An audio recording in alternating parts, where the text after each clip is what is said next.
Good morning, my dear friends. Once again, आपण भेटत आहोत आणि आमच्या परीने आम्ही पूर्ण प्रयत्न करतो की तुम्हाला या लॉकडाऊनच्या काळामध्ये शैक्षणिक बाबतीमध्ये अद्ययावत करणं, पुढे जे तुम्हाला निवडायचं आहे तुमचं करिअर, त्या बाबतीत तुम्हाला पूर्णपणे चांगली माहिती देणं हे आमचं ह्या चॅनल मागचं प्रमुख उद्दिष्ट आहे. आज आपल्यामध्ये अतिशय गुणवान व्यक्तिमत्व आहे. बऱ्याच लोकांचं परिचयाचं असणारच, आणि ज्यावेळेला तुम्ही त्यांना स्क्रीनवरती बघणार त्यावेळेला चेहऱ्यावरती स्मित हास्य येईलच, कारण तुम्ही त्यांना ओळखता. गुणवान आहेत कारण अगदी 10वीपासूनची आणि त्याआधीपासूनच त्यांनी शिक्षणाला महत्त्व दिलं. Education was a prime motive, आणि म्हणूनच वर्गात देखील एक चांगली हुशार आणि गुणवान मुलगी म्हणून तिचा उल्लेख होता. 10वीला तिने होली क्रॉस नानभाट या स्कूलमधून फर्स्ट रँकर म्हणून तिचा गौरव करण्यात आला. शी got 95% in 10th standard. Then she took science, आणि सायन्सला तिला 87% मिळाले. 12th सायन्सला 87%, आणि मग तिची शैक्षणिक प्रगती होत गेली. हे सगळं मी काही स्वतः सांगणार नाही. We would like to hear from her mouth की तिने शैक्षणिक प्रगती किती केलेली आहे. Let us give her a big round of applause by welcoming miss Saili Peter Dibrito. Saili, tell us something about your educational journey. आतापर्यंत तुझी जर्नी केलेली आहे, त्याच्यामध्ये कोणकोणते कोर्सेस काय काय तू केलेलं आहे हे जरा सांग. ओके, सो खूप काही तुम्ही ऑलरेडी कवर केलं आहे. सो माझं 10th झाल्यानंतर मी सायन्ससाठी ऑप्ट केलं, आणि 12thला माझी PCMB म्हणजे फिजिक्स, केमिस्ट्री, मॅथ्स, बायोलॉजी हे चारही सब्जेक्ट्स होते. सो 12th झाल्यानंतर मला बायोलॉजीमध्ये पहिल्यापासून इंटरेस्ट डेव्हलप झालेला. सो मी 12th सायन्सनंतर बायोलॉजीमध्ये मला काही करण्याची इच्छा होती. So I thought of going into pure sciences because तिकडे बायोलॉजीसाठी खूप स्कोप होता. प्युअर सायन्सेस सो म्हणजे जिकडे रिसर्च वगैरे करता येईल. प्युअर सायन्समध्ये कोणकोणते विषय असतात? सो प्युअर सायन्सेस आणि ॲप्लिकेशन सायन्सेस असे 2 फील्ड येतात सायन्सेसमध्ये after 12th. Okay. So pure sciences is basically की तुम्ही एखाद्या सब्जेक्टचा खोलवरती स्टडी करतात, म्हणजे त्यांच्यातले specialization particular. Application sciences is engineering, medical, जिकडे तुम्ही केलेल्या सायन्सचा जो वापर आहे त्याच्याविषयी स्टडी करतात. So that means pure science is for research, mostly research. या ओके. सो मला प्युअर सायन्सेसमध्ये जायचं होतं बिकॉज मला बायोलॉजीमध्ये खूप जास्त इंटरेस्ट होता. सो तेव्हा लाईफ सायन्सेस म्हणून एक सब्जेक्ट होता. So I was guided accordingly की तुला बायोलॉजीमध्ये इंटरेस्ट असेल तू लाईफ सायन्सेसला ऑप्ट कर, खूप अपकमिंग सब्जेक्ट आहे आणि तुझ्या इंटरेस्टला जुळून आहे. सो मग सेंट झेवियर्स कॉलेजमध्ये मी लाईफ सायन्सेस सब्जेक्ट घेतला. सो तेव्हा जेव्हा तुम्ही BScला ऑप्ट करता तेव्हा तुम्हाला 3 सब्जेक्ट्स घ्यायचे असतात. सो लाईफ सायन्सेसबरोबर मी केमिस्ट्री आणि फिजिक्स असे 3 सब्जेक्ट्स होते, आणि शेवटला ग्रॅज्युएशन माझं लाईफ सायन्सेस बायोकेमिस्ट्री असं झालं. So life sciences is basically ते बायोलॉजीचे खूप ॲस्पेक्ट्स कवर करते. Biology is a vast field, आणि त्याच्यामध्ये खूप छोटे छोटे सब्जेक्ट्स कवर होतात, लाईक इम्युनॉलॉजी, मायक्रोबायोलॉजी, जेनेटिक्स, असे खूप सब्जेक्ट्स कवर होतात. So life science gives you a broad aspect of everything. So त्याच्यामध्ये after majoring in life science शिकत असताना त्याच्यामध्ये एक जो जेनेटिक्स होता सब्जेक्ट म्हणून, त्याच्यामध्ये मला खूप जास्त इंटरेस्ट डेव्हलप झालेला. सो माझ्या मनामध्ये होतं की या सब्जेक्टमध्ये मी पुढे जाऊन काहीतरी करावं. सो त्यानंतर ग्रॅज्युएशन झाल्यानंतर मी माझं मास्टर्स जेनेटिक्समध्ये कंप्लीट केलं. सो मुंबईला असं कोणताही कोर्स नव्हता मास्टरचा जो जेनेटिक्समध्ये स्पेशलायझेशन देत होता. So then I opted for VIT Vellore institute of technology, जी साऊथला आहे तामिळनाडूमध्ये. सो तिथून मी माझं masters in biomedical genetics complete केलं. 2 years of master's. 2 years of masters, yeah. Okay. So before going there, तू जी आता जर्नी तुझी 10वीपासून सुरू झाली, खऱ्या अर्थाने 10वीपर्यंत आपण शाळकरी असतो, स्कूल गोईंग स्टुडंट असतो. तर कुठली बॅच होती 10वीची तुझी? Year it was 2011-12. 2011-12 you were there in Holy Cross. So that time what was your mentality towards your studies? कशा पद्धतीने तो अभ्यासाचे शेड्यूल केलेला होता? Okay, so I was very focused in my 10th standard. मी स्टार्टिंगपासून एक अभ्यासू मुलगी नव्हती, but over time around 8th standard वगैरे मला थोडीशी आवड निर्माण झाली आणि तेव्हापासून I been very focused. So 10th स्टँडर्डला एक चांगले पर्सेंटेजचा गोल पहिल्यापासून मनामध्ये ठेवलेला होता. सो आय मेड शुअर की तो गोल अचीव करण्यासाठी जी काही मेहनत लागेल ही मी स्टार्टिंगपासूनच घेईल. सो ऑलमोस्ट 9th स्टँडर्ड झाल्यानंतरच मी 10thचं प्रिपरेशन सुरू केलेलं and I was extremely focused towards it. Here I just want to go back. आपण जेवढे इंटरव्ह्यूज घेतल्या त्या मुलांनी आपल्याला एक गोष्ट सांगितली की दे वर focused towards the studies and they वर फोकस्ड ड्युरिंग 10th स्टँडर्ड. म्हणजे असं नाही की एकदम 12वी किंवा 15वीला नाही, तर ते त्यांच्यातला एक गुण आपण पाहतो की दे वर व्हेरी मच फोकस्ड. आपण एकाग्र असल्याशिवाय यश मिळत नाही. आणि त्याचा फायदा तुला कसं झाला पुढे देखील? आता काही वेळेला 10thला खूप चांगले मिळतात आणि मग कधी तो ग्राफ खाली खाली येतो, जातो. सो तर मग तेथून तू कसं बिल्डअप केलं? So I have always tried to be very consistent in my academic performances. So that was something inbuilt in me. आणि मी हे खूप एक्झाम्पल्सनी बघितलंही होतं की 10वीमध्ये पर्सेंटेज मिळाल्यानंतर 12वीपर्यंत तितकं फोकस्ड राहत नाहीत. सो मला माहिती होतं की 10वीची जी तुझी मेहनत आहे ते पर्सेंटेज फक्त 12 म्हणजे 10वी नंतर एक चांगल्या कॉलेज पुरताच आहेत, बट 12thचे पर्सेंटेज तितकेच मॅटर करतात, कारण तुझं पुढे जे तू फील्ड निवडते हे तुझ्या 12thच्या पर्सेंटेजवरती खूप जास्त इम्पॉर्टंट आहे. सो आय मेड शुअर की 10वी नंतर आय डिडंट गिव्ह अप आणि 12thपर्यंत मी तशीच मेहनत सुरू केली, बिकॉज आय न्यू 12thचे पर्सेंटेजेस खूप इम्पॉर्टंट आहेत माझ्या पुढच्या फ्युचरसाठी. 12thला कुठलं कॉलेज होतं? 12thपर्यंत मी वर्तक कॉलेजला होती. ओके, वसई वर्तक. 12th तो वर्तक कॉलेजमधून वर्तक केलं कॉलेज. आणि after that you went to saint St. Xavier's. Xavier's, okay, काय डिफरन्स बघितला? कारण up till 12th you were in Vasai I and all of was- sudden you went to Bombay. Xavier's. So खूप जास्त difference होता. 12thपर्यंत जरी माझा अकॅडमिक परफॉर्मन्स चांगला असेल तरी ही लोकॅलिटी खूप छोटी आहे. सो इथे जरी तू अकॅडमिकली चांगलं परफॉर्म करत असेल तर तुझं लेवल काय आहे हे तुला कळत नाही. But when you go to a college like Xavier's where you have students from all across the country, तिकडे तुझं इंटेलेक्च्युअल किती आहे हे समजून येते आणि that actually motivates you to do more. Because इकडे आपल्याला वाटते की आपण खूप हुशार आहोत, मी इकडे चांगलं करते, सो मी आहे हुशार. But then when you go to a higher level तेव्हा तुला समजते की तू बाकीच्या लोकांमध्ये you have a lot of competition, you are not yet there. So that really motivated me to perform a lot better. So बाहेरचा एन्व्हायरमेंटचा खूप डिफरन्स असतो, because you have to deal with a lot of intellectual people coming from different parts of the country. So after 12th you went for pure science. Pure sciences. So म्हणजे तू स्वतःहून ठरवलं or someone guided you? So honestly हे सगळे decisions खूप confusing असतात आणि 12thपर्यंत तुला माहितीही नसते की पुढच्या फील्डमध्ये काय असणार आहे.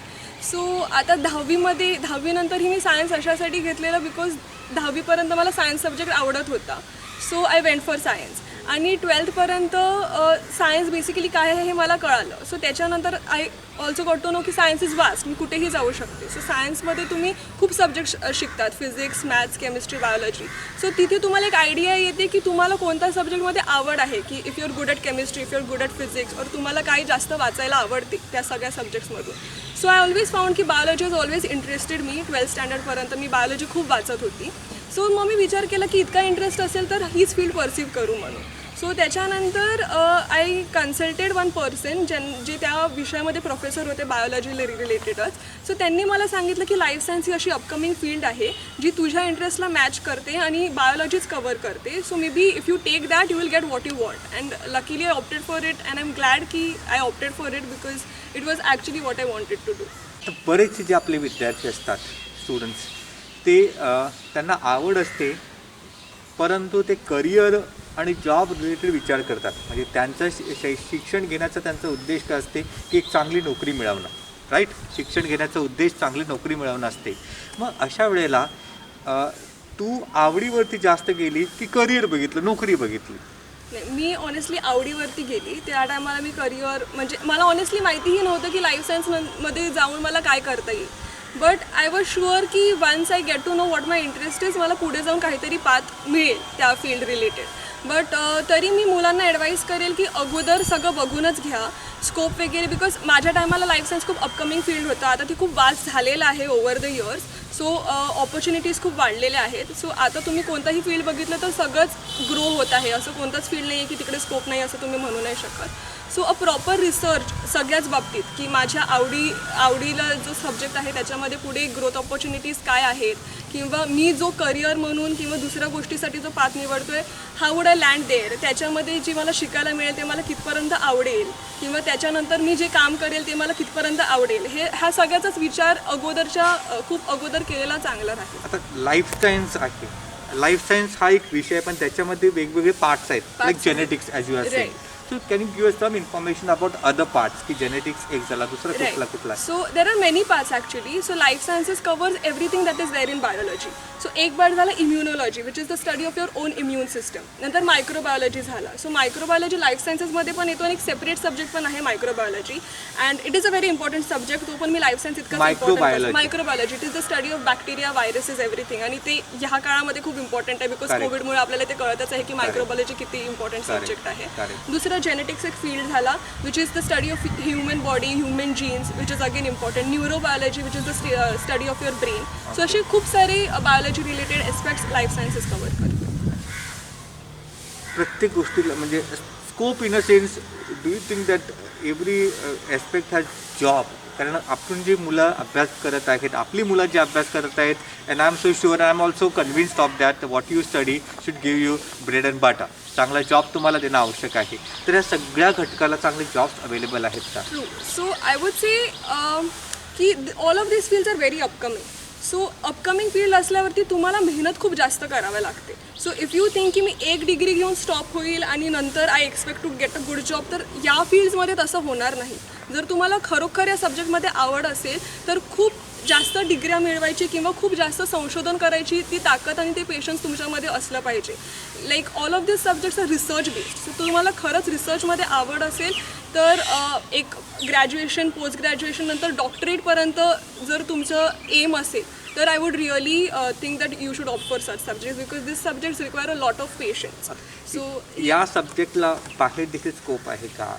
Studies, what further study person can do abroad? So खूप जण मास्टर्ससाठीच बाहेर जातात. That what you had done? मी मास्टर्ससाठी इंडियामध्येच होते, वेल्लोरला गेलेले. वेल्लोरला गेलेली. So abroad like after graduation मास्टर्ससाठी खूप मोठा स्कोप आहे बाहेरच्या युनिव्हर्सिटीजमध्ये जायला. अँड बाहेरच्या युनिव्हर्सिटीजमध्ये मास्टर्स आणि PhD असं एक कॉम्बिनेशन मिळते. लाईक आपल्याकडची मुलं कशी ट्वेल्थसाठी इंटिग्रेटेड कॉलेज आणि क्लासेस बघतात, तसं तिकडे एक इंटिग्रेटेड सिस्टम असते जिकडे ज्या कॉलेजमध्ये तुम्ही मास्टर्स करतात तीच तुम्हाला एक PhDची ऑपॉर्च्युनिटीज येते. So it's a 6 year course. So after 2 years of masters you get to do 4 years of PhD. And once you are a doctorate you have research opportunities abroad. Even if you wish to come back to India there are a lot of research opportunities here because we need scientist. Okay. Now, tell us your PSC marks. How many marks you had scored? So it was a GPA system. मला out of 4.0 आमचं GPA grade होता. So I had scored 3.75 on 4. Oh my God! Congratulations! Thank you. You see, such a clever girl is with us. Okay. Then fee structure काय आहे? Fee structure. कारण parents also thinking that if my child is going for particular course, do I have that much money in my pocket? Right. The fee structure काय? So pure sciences, if you're doing it from a government college, it doesn't cost you anything. Like I remember माझ्या ग्रॅज्युएशनच्या टायमात, like my graduation college, I used to pay around 7,000 per year. So Okay. that's nothing. Like even the school charges more than that. So pure सायन्सेससाठी government कॉलेजेसमध्ये फीजचं काहीही tension घेण्याचं गरज Pure नाही. science साठी. बट मास्टर्ससाठी जाताना if you considering a private college, so त्यांची फीज रिलेटिव्हली हायर असतात. It comes around 50,000. So Vellore is what? It's a private college. Private It's a private college. How much you had paid that time? I think you did it which year? I did it recently. I passed out in 2019. 2019. So just, 2017, 2019 is my Okay, graduation 2 years. So I remember for a year I guess it was 72,000 for the course. Okay. A year 72. Per year 72,000. That is quite Yeah, affordable. it is quite affordable. Like as compared to engineering colleges, I think it is affordable. Okay. Now what's your future plan? Okay, so I aim in getting a doctorate degree in genetics. So I gave my NET exam. I cleared the lectureship level, and now I want to clear the JRF level. So hopefully I'll do that and end up getting a doctorate in the subject. So I mostly want to pursue the research line. You want to pursue Yeah, in this I'm highly research? interested in that. In research Yeah, line. but I have kept my options open. Like there are a lot of jobs also coming up in the field. So if I get a good job where I think that I get to learn something new, I can even opt for that. So I haven't like selected one particular field to go ahead. I have kept my options open. So you want to get specialized in genetics. Yeah. So up till now, give us a brief idea about what you have studied in genetics. Okay, so genetics is basically the study of your body, your genetics. So most of us know that our body is made up of DNA, like all the genes are present in DNA. So what is DNA? What are these genes? Where are they located? How do they function? What are proteins? What do they do in a body? How our entire body functions? What are diseases? All of that study is a part of genetics. What are genetic diseases? We say cancer may be genetic. There are other genetic diseases. So how are they inherited from one generation to another generation? If a parent is having a particular disease, what are the chances that the child will have it? So this is basically the genetic study. And how your parents motivated you? Did they back you, or you had to convince them? No. I didn't have to convince my parent even at a single level. Right from my 10th till now, my parents have always been supportive. Even if they don't know what the field is, they have always trusted me, trusted my choices actually, and I'm very grateful for that. So even after 10, they were open to whatever I choose. So they had told me that you go according to your interest. It's not necessary that you have to choose science only because you've got such good percentage. You can even opt for arts if that's your if that matches your interest. But then I was interested in science only, so I opted. So not at one point did they tell me that why don't you try this or that. So if they have always supported me. They're like, you think that is right, so we are pretty sure that you have thought something and come to the conclusion. So we support you. You go ahead. You won't face any problems from our side. So Now, they've been very supportive. and they have to be. Yeah. See, here every child, parents, I just want to tell you, every child wants your support. Okay, every child wants you to back them. At the same time, they are not saying that you should not guide them. You guide them, at the same time, you must listen to them also. Okay. Now, important question: what message would you like to give to our younger generation? Okay, so I would really like you all to explore all the fields that are out there. There are a lot of fields where people don't go because they don't have anyone that they have seen do that. But if your interest lies in that field, I would really like you to go and explore. Like now I have been a life science student, so I know what life science is. But before me, I had never seen someone doing life science. So until I went there, I didn't know what it was. But once I explored it, I really liked it. And now I can tell the younger generation that if you have interest in such field, you should actually go and explore it. It is a very vast field and it would really help you with a lot of stuff. So I would really encourage the young generation to not follow one particular thing that everyone does, but to actually look for what you're interested in. And when you find your right interest, I'm pretty sure you will find a right field that will help you bloom in that particular. I think you have got quite good information. चांगली माहिती तुम्हाला मिळालेली आहे आणि या माहितीच्या आधारावरती आमची एकच इच्छा आहे की तुम्ही तुमचं लाईफ बिल्डअप करावं. कुठेही तुम्हाला असं वाटू नये की why did I choose this, I should have chosen that. Time is important and taking right decision at right time is very important in life. आणि त्यासाठीच आपण सायलीसारख्या चांगल्या हुशार मुलामुलींना बोलावतो आणि त्यांच्याकडून तुम्हाला मार्गदर्शन करून घेतो. सायली, तुझ्या पालकांचे मी इथून कौतुक करत आहे आणि खास आभार मानत आहे सगळ्या नंदाखालच्या लोकांतर्फे आणि सगळ्या व्ह्यूअर्सतर्फे. मी तुझे आभार मानतो and God bless you. Thank you, Father. Thank you, Father. I will also take this opportunity to thank Father Joe for inviting me here. I'm really grateful that I could be of some help to all of you. So thank you, Father Joe. Thank you.